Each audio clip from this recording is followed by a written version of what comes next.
మన పరిసరాన్ని పరిశుభ్రంగా ఉంచడం కోసం వారు చేస్తున్నటువంటి కృషి ప్రభుత్వం కూడా గుర్తిస్తుంది. ఈ మధ్యనే వారందరికీ నూతనంగా ఒక ఇన్సూరెన్స్ స్కీమ్ని మేము ప్రవేశపెట్టాం.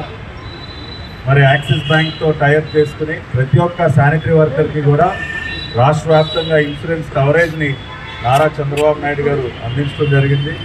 ఇంకా కూడా మరిన్ని సౌకర్యాలు వారికి అతి త్వరలోనే కల్పిస్తాం. అదేవిధంగా ఈ మధ్య ఇంకొక సమస్య కూడా నా దృష్టికి తీసుకొచ్చారు. శానిటరీ వర్కర్స్ సంబంధించి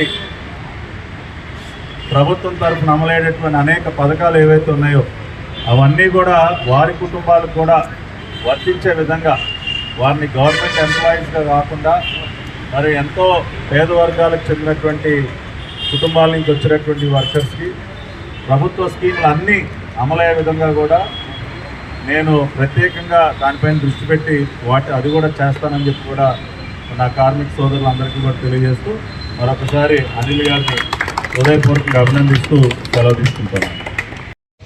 భవానీ గారు ఉండడం ఈ కార్యక్రమానికి. సో ఈరోజు వచ్చి సార్ మన వీళ్ళకి ప్రొటెక్టివ్ గేర్, ఇవి బేసిక్లీ ఫైర్ డిపార్ట్మెంట్ వాడే బూట్లు. ఇవి these are fire proof and shock objects proof.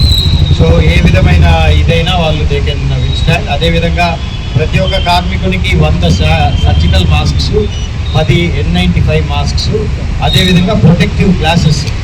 So వాళ్ళు దుమ్ము కళ్ళల్లో పడుకోకుండా ఇది చాలా ఎస్పెషలీ చిమ్మే వాళ్ళ కోసమని ఇవైతే ఫ్యాషనబుల్గా ఉంటాయి, వాళ్ళు పెట్టుకుంటారు కూడా. సో అన్ని విధాలా వాళ్ళ బైకుల్లో అయినా. సో ఈరోజు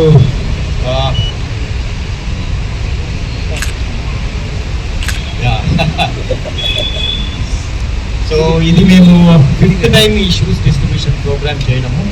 డంప్యార్డ్లో ఉండే ర్యాక్ పికర్స్ కూడా ఇదే కార్యక్రమం చేసినాం. సో ఇది మీతో మార్నింగ్ మాట్లాడినట్టు every 90 days will keep doing this programme. ఇప్పుడు స్వచ్ఛాంధ్ర కార్పొరేషన్ చైర్మన్ పండారి గారిని మాట్లాడాల్సిందిగా కోరుతున్నాను.